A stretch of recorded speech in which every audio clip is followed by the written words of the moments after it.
adventure will begin starting with the delightful green grass preservation of Chozo history. Hello everyone, GBA049 here, and welcome back to another episode of Let's Play I completely screwed that up, let me try that again. Let's Play Metroid Prime, episode number 2 in the Metroid Prime Marathon series. You know, I examined a little bit on my version of my GameCube Metroid Prime disc, and if I'm correct, this version specifically makes me able to do the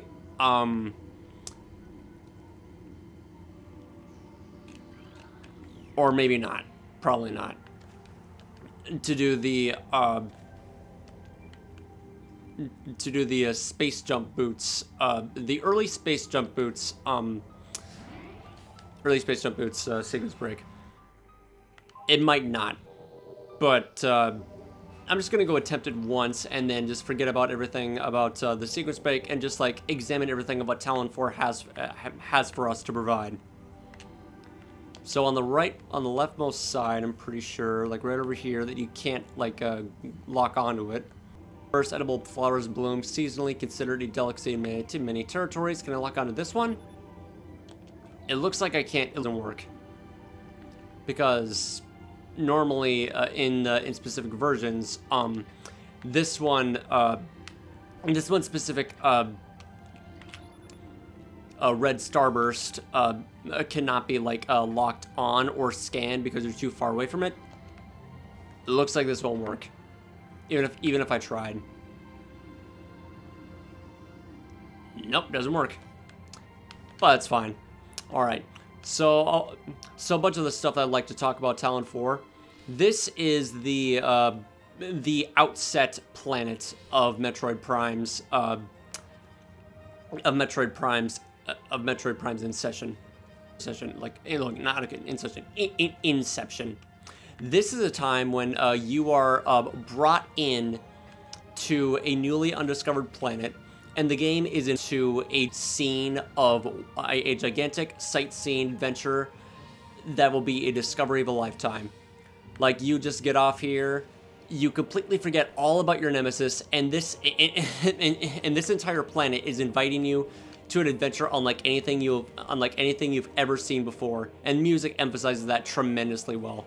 I mean, seriously, the amount of detail that that Retro Studios put into the wildlife in Talon 4 is a sight to behold.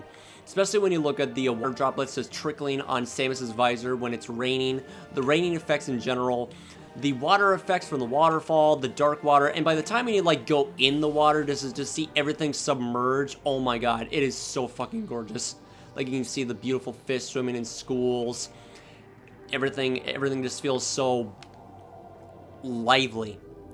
It's a life-filled discovery. And especially when you're like drenched in the waterfall, it also affects the visor to also like foams up the visor as well. Like, it's all so much fantastic stuff. And when you get out of the water, everything just falls right down. The sense of immersion the sense of immersion that this game gives you when you arrive on Talon 4 is like one of the many highlights this game is widely known for, and it definitely shows. It also gives you information on what your information on what your abilities can do. There's a small tunnel burrowed into this wall, which leads into a secret, which leads into a different area in this one room. And the very first thing that we're going to do is go to the artifact temple, which is where Meta Ridley is. But in order to do that, we need to collect every single Chozo artifact, which we don't even know our objective in this game because we just arrived. And we scan our second creature. Well, not exactly second creature, but this is a creature supposed to encounter later on in the game. Seedling. I will read it manually. Don't worry. As much as I really hate, much I really hate doing this. All right, Parasite Queen, Auto Turret, Parasite is all the way down here. Oh, here it is, right here. Seedling, plant-based ground feeder. Dorsal spines can be ejected in self-defense. That's literally all it tells me. Are you kidding me? I don't know. Alright, I forgot. I don't have the charge beam. Tangleweed, plant life with basic sentience, retracts into ground if threatened. Tangleweeds are only dangerous to small organisms. They are covered in tiny barbs designed to trap potential meals. Tangleweeds lack the strength to do anything more than hinder larger life forms. And that's really all they do.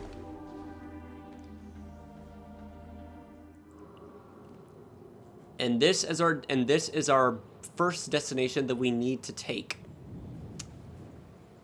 Well, the main goal of Metroid Prime. But again, it's not told to us yet because we don't know anything about this place yet. Here's some pirate lore. And it's a long one. Pirate data. Let me just read this. Artifact site. Space pirate encrypted data decoded. Log 10308.0. Field team reports are in on an aid structure of alien design built on the surface of Talon 4. Studies show the structure projects a containment field. This field bars access to a prime source of energy within a deep crater. Wow, nice foreshadowing of the title there. Science team believes the field is powered by a number of strange Chozo artifacts. We have found some of these relics and studies on them have begun. As this field could hinder future energy production operations on Talon 4, we must dismantle it as soon as possible. If this means the destruction of the Chozo artifacts, it will be done.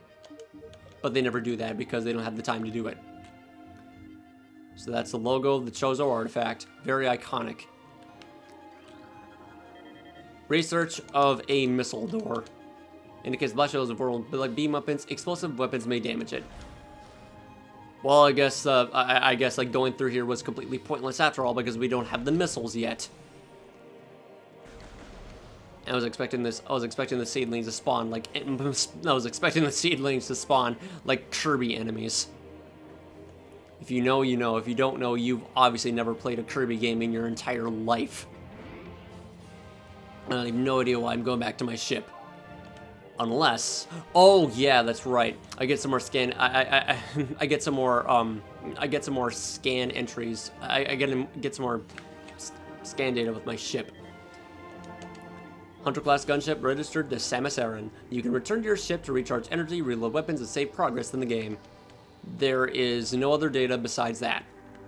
All right, so adventure awaits. Let us delve deeper into this little safe haven of flora and fauna, and be greeted by beetles. That's all they're called. They're just beetles, and they're very cute beetles. They're beetle buddies. Beetle, burrowing insect with a resilient carapace, extremely aggressive. Insect's massive mouth enables it to tunnel through solid rock at high speeds. Above ground, beetles can cover short distances rapidly. They attack anything that moves near their lair. Very dangerous in swarms too. Now, if this is in hyper mode, those things would take a lot more hits to kill. Incoming scan data. Thank you, computer. Foreign technology present. Active transport located.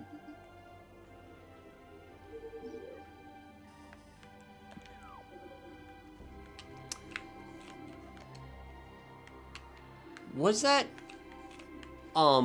fungi data? Okay. In the Metroid Prime Remastered, oh, never mind, it's right over here.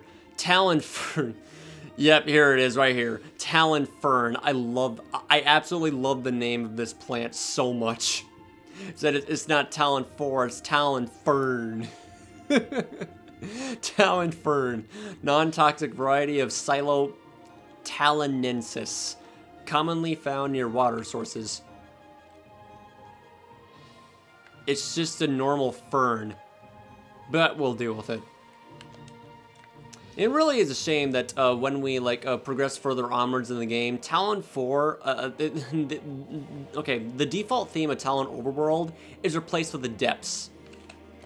Well, then again, this is the music you hear when you first arrive, and you're supposed to relish all the sights and all the glory that you're now witnessing as a magnificent discovery. I absolutely love this theme so much. Not one of my favorite themes of the game, but for what it delivers as a but for what it delivers in a presentation sense, it's masterful. It's absolutely masterful. Sap sacks. Chemical reaction within sac produces violent explosion when agitated, and by violent explosion, it just causes the screen to flash white a couple of frames, which is enough impact to feel. Because of its irresistible odor and sweet nectar, the sap sac was nearly eaten out of existence. The evolution of an explosive chemical sac saved it. Now only brave or ingenious creatures dare to devour it. Wow, that's really violent. Well, at a close distance, that is. Oh wait, no, it covers the entire room. I didn't even know that. All right, Zoomer. Good old classic Zoomer from Zebus. Anchors itself to walls and other surfaces. Avoid contact with spikes. A basic nerve center located directly above the Zoomer's mandibles detects nutrients. Sharp spines protect it from casual predators, but the lack of a reinforced carapace makes the Zoomer vulnerable to any indirect attacks. Compared to the Gamer, which we can only kill with missiles, which is it right over here. Gamer, wall-crawling mollusk with retractable spikes. The Gamer is an evolutionary offshoot of the Zoomer family. When threatened, it extends lethal spikes and retracts its head deep into its armored carapace. I wonder how much damage it deals to me. 10. Or 9. It's 9. It's 9 damage. Alright, there's one more thing to scan in here, and that would be the blood flower. Let's go get that real quick.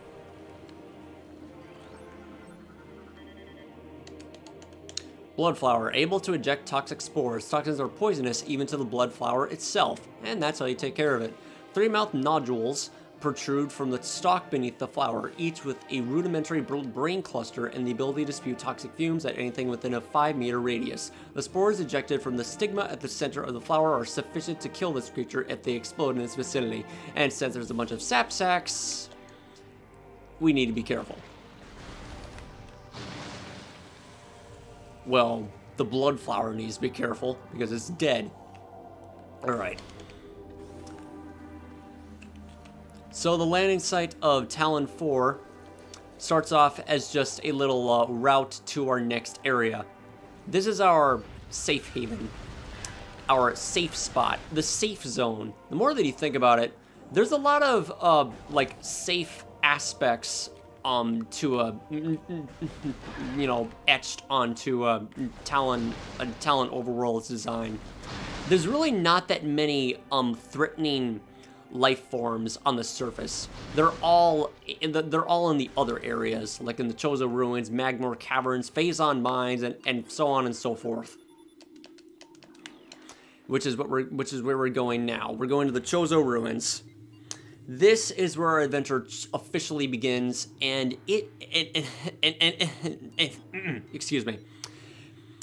And when you first enter in Chozo ruins, it is so ridiculously empty that only beetles and wasps spawn.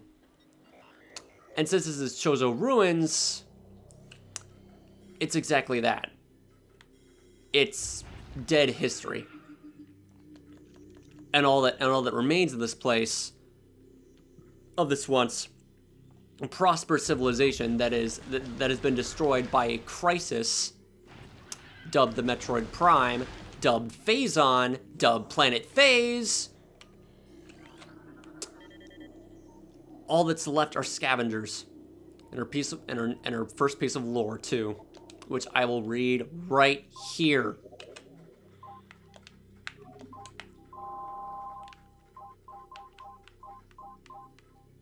Fountain. Chozo script translated. At the highest point of our city lies the fountain, a wellspring of pure water that flows throughout our civilization.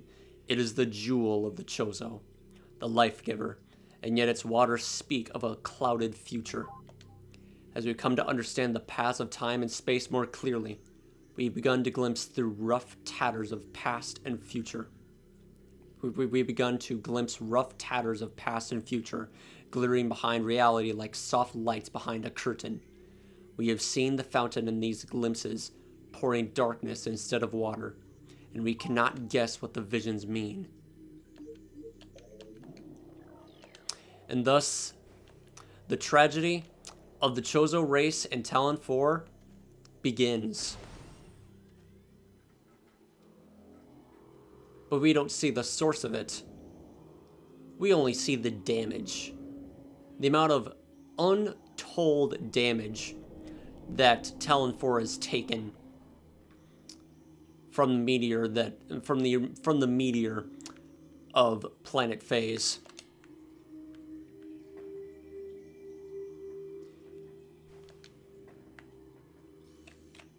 All that you get from the Chozo ruins, music-wise, is nothing but ambience. Dead, lifeless, echoing, silencing, and very disquieting ambience. With only faint pieces of technology just being heard in the distance.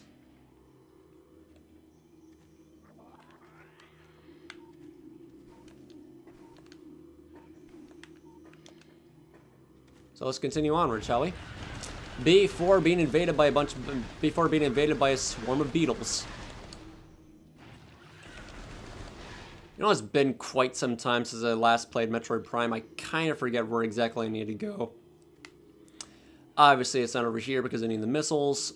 I think it was at the on the topmost left section of this one area. Yeah, it's right here. That's right here. That's exactly where I need to go.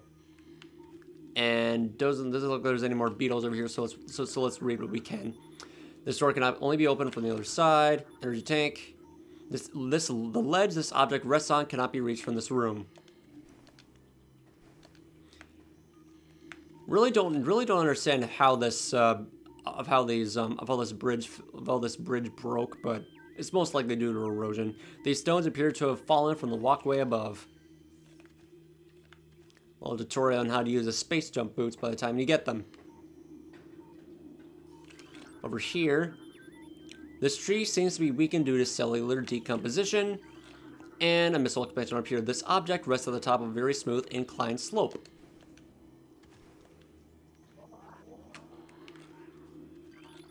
It's very interesting of how Metroid Prime just like introduces all of these new assets to the all the newest assets to this 3D Metroid formula in such a way that makes you think on like how you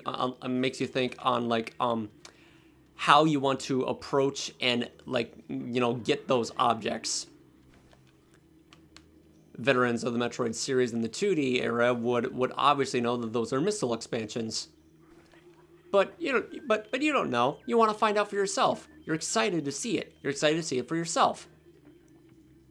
And also motivates you.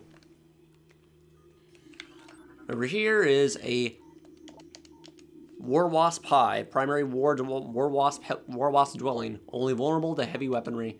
War Wasps build their homes over existing crevices using whatever materials are close at hand. They carry building fragments back to the construction site with their forelegs and give them into place with adhesive secreted from their abdomens. And as we approach, we get invaded by a whole ass,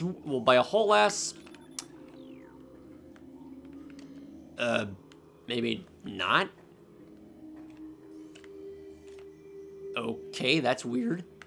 They're not dispersing out of their nests. I'd never seen that before. Usually they do it. Usually they do that immediately when you dare approach this bridge. It's honestly a crime that you cannot shoot these birds, but you can interact with them by just turning them into a bunch of feathers. So glad I'm honestly so glad that they re-added that in the remastered version. Because it really is just I just have way too much fun just shooting these birds. But are they regular birds or just bird creatures in Talon 4? None may know. Alright, anyway, let's move on. Let's move on to where we can go to and witness the progressive and witness the progressive standard of Chozo ruins in all of its glory. And be met with a bunch of scarabs. Scarab, exploding parasites that can embed their bodies in solid rock. Scarabs think nothing of sacrificing themselves for the safety of their swarm. When an hostile life form is sighted, they block its progress by embedding themselves in floors and walls. Embedded scarabs violently self-destruct when threatened. And it is ill-advised to approach here because they will most likely kill me in one hit.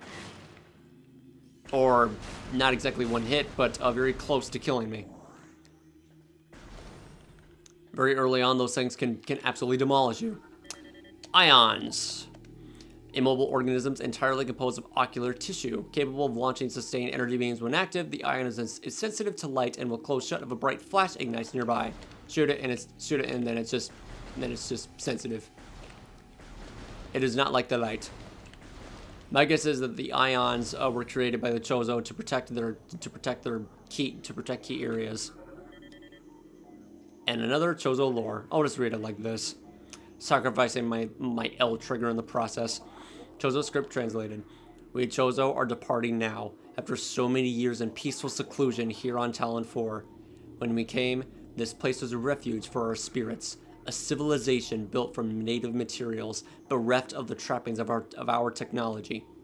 We were linked to the land here, kindred to the plants and animals, far away from the machines we become so dependent on. And so we leave it now, pristine, a testament to the mortal forms we no longer need. We have drawn the veils of time and space aside, and are withdrawing beyond the illusion. But we will never forget this, the most sacred of our homes, and we will remain ever watchful. So the Chozo just made their home in Talon 4, never forgetting their old one. Unusually high concentrations of poison identified in tree leaves, but they do not hurt you.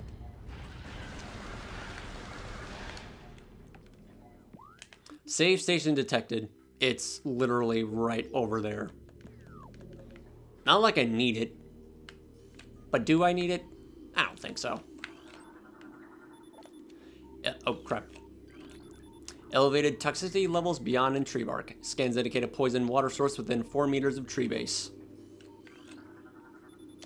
This object resides at the end of a high channel set into the wall. This is labeled red. Structural weakness detected in sandstone block. Structural integrity of metal is stable, no flaws detected. Interesting. Can I just say, the way that they redesigned this room in Metroid Prime Remastered is absolutely gorgeous. Like, they just lowered the lighting effects and just made only the rays of light in this one spot be illuminated. One thing that a bunch of people are really pissed off over for no real reason is the removal of this little mirror object right here. And now you come out of your hives. I have no idea what was taking you so long. War Wasp, airborne insect equipped with a venomous stinger capable of shearing steel. The War Wasp rarely strays far from its hive unless it is pursuing an immediate threat. It attacks with no regard for its own survival, dive bombing its enemy with stinger extended. Fast-working toxins from the stinger can incapacitate most small organisms. But we are not that small organism. You are, so you shall be incapacitated before me. The sheer irony of this scan entry for this little mirror object in both games, since the little reflection was removed in Metroid Prime Remastered for unknown reasons, this just makes this scan entry all the more ironic, and I love it. An ornate wall hanging with the highly reflective surface. It does not appear important. I mean, it is really nice to examine it every once in a while because, you know, just flex on the hardware. Even though that Samus looks like a complete doofus when she's just jumping in the air. She's just being lifted up by a string. No muscle movement at all. She's just like some sort of like inanimate 3D object. Like no work in the muscles at all. She just whoop, there she goes.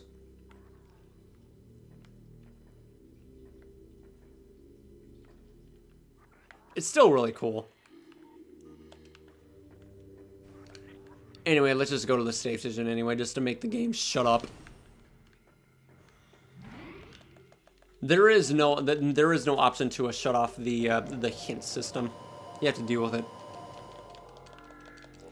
All right, so we're going to fight our.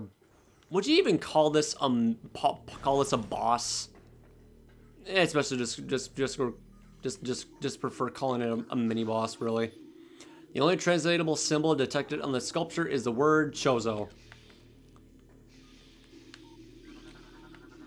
Meanwhile, this Chozo sculpture crafted in honor of Talon's Star. Talon's Star. I really don't know what that translates to.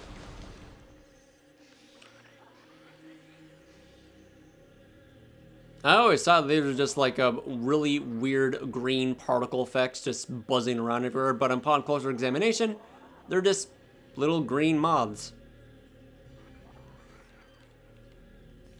Don't know why there's so many of them in this room.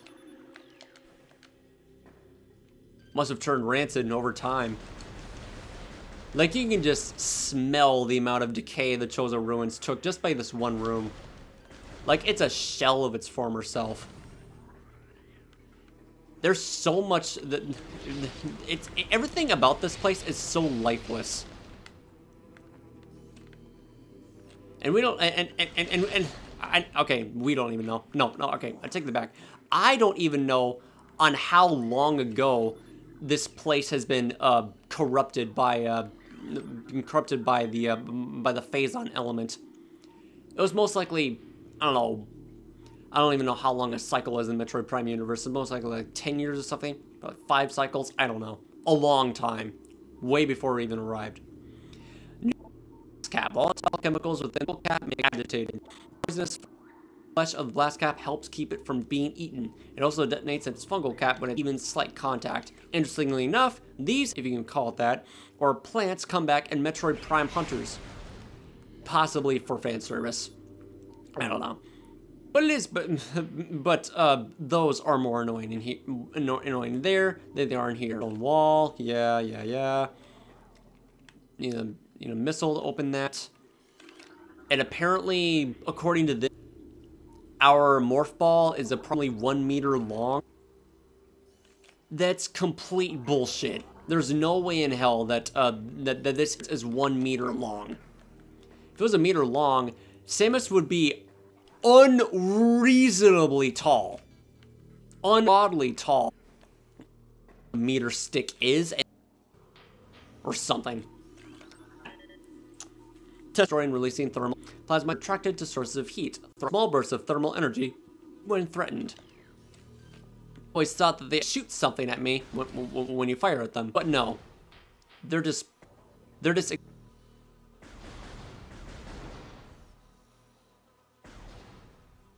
damage. Maybe they run, or maybe they fly directly to you. They just say pursuit. I don't know. One more thing I forgot to scan over there. It's the toxic water.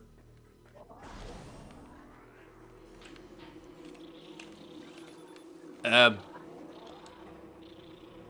just ignore you. You're not much. You're not a threat at all to me. Come on. Ah, there it is, right here. Toxicity levels of this water are very high. Contact with contaminated liquid, extreme hazardous. Ouch. 9 damage from a water. Go in, please. Thank you. Oh, you came back. Oh, me. Just trying to go through. Ow. Fuck. I had no idea you deal that much damage. They do like 20 damage. Oop. Get that out of the way. All right, let's go take care of the hive mecha. Hey, get through here, please. Thank you. And here we've arrived. Drainage possesses traces of high-level toxins. This elevated bridge looks worn, but functional. I gotta say, the map design in the Hive Mecha's arena, very interesting. Slanted. Works very well in a 3D standpoint. There's always something so unique about, like, about this arena. It's like that, the high levels of toxic water just eroded the surface of the arena itself to the point where it just, like, slowly, slowly slipping off. Mechanical device appears to be within Hollows a machine. Well, that's a flat-out lie. Information you give me all the information that that you could offer to tell me that this device is inactive, but by the time we approach it, it suddenly becomes active once again, and those said life signs from within pursue us at full force, and we are greeted with the most epic soundtrack for the most mediocre boss in the entire game. Oh wait, no, that would be the incinerator zone. Hive Mecha is a ridiculous soundtrack for, honestly, Hive Mecha does not deserve this, does not deserve this music in any sense, in any aspect whatsoever. But maybe it's just for the, maybe it's just the sense of invulnerability, maybe the sense of vulnerability, the sense of, you know, feeling weak and defenseless. All that you have, never mind, I'll just read the Ram War Wasps. Airborne Predator circles its prey and then strikes. The War Wasps are the only species on Talon 4 to evolve a true hive mind. Nesting in damp, dark places, Ram War Wasps emerge in small groups when threatened and circle their enemy at high speeds, disorienting it. Striking from all sides as a single intelligence, they can fell huge organisms. And to think that this is your very first boss fight that you get in the entire game, it really delivers the sense of, you know, I guess, fear in a way. Ouch. And defenselessness. This is your very first threat that you get in the game.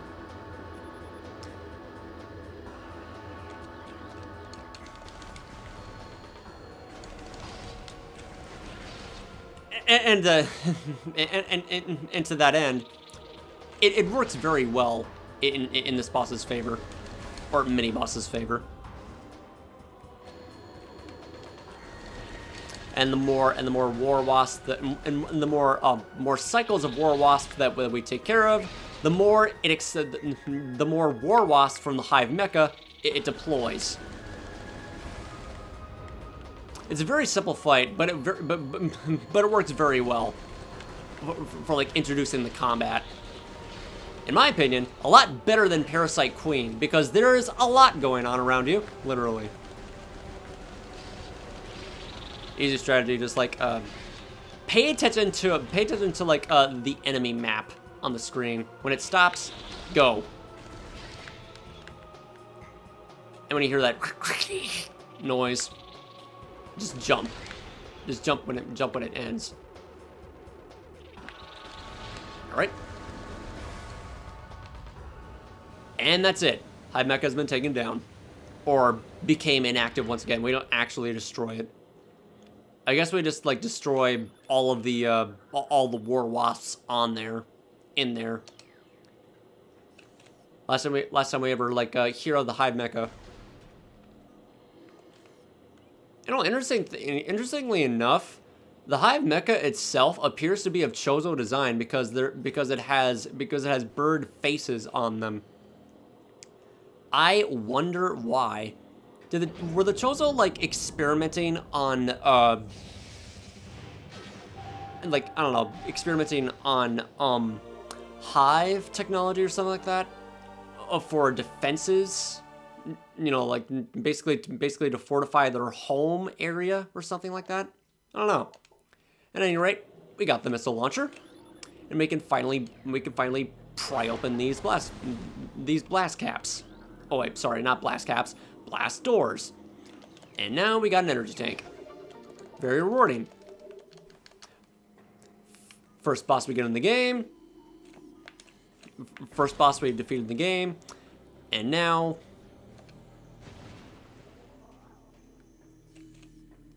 and the ambience itself has changed. There's more stuff added into the ambience because we are making progress. One thing that I really got, and one thing that I really love about Chozo Ruins is that the music is extremely progressive. The progressive standard of Chozo Ruins is absolutely brilliant for the way that, like, you know, it follows.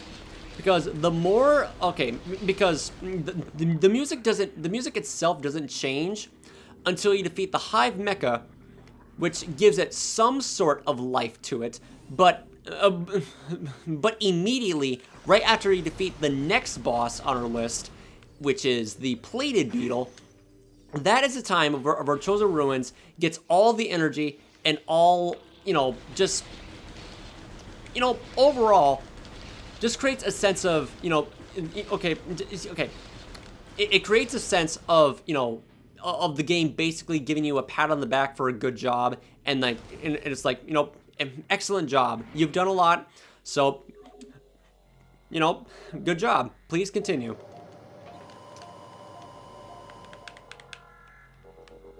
I know I'm starting a lot just trying to explain that, but bottom line is the Chozo Ruins is an area when it comes to its music progresses extremely well. I absolutely love I absolutely love the sense of progression, the sense of, you know, success, and, you know, motivation. There's a hell of a lot of motivation, you know, just like, you know, gifted, you know, bestowed to you in Chozo Ruins music, and it is absolutely perfect. Chozo Ruins is perfect in every way. There's absolutely nothing wrong with Chozo Ruins as far as the starting area goes, and it's perfect. I love it.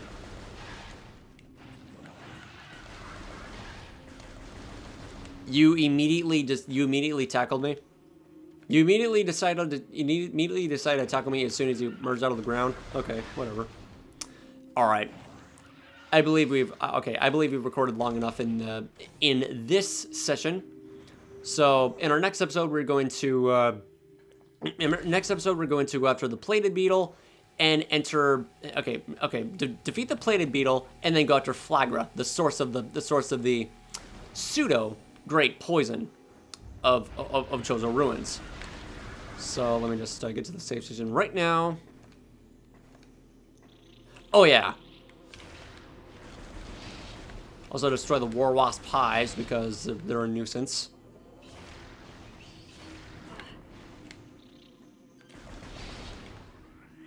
Stinking up right behind you, huh? Whatever. Alright.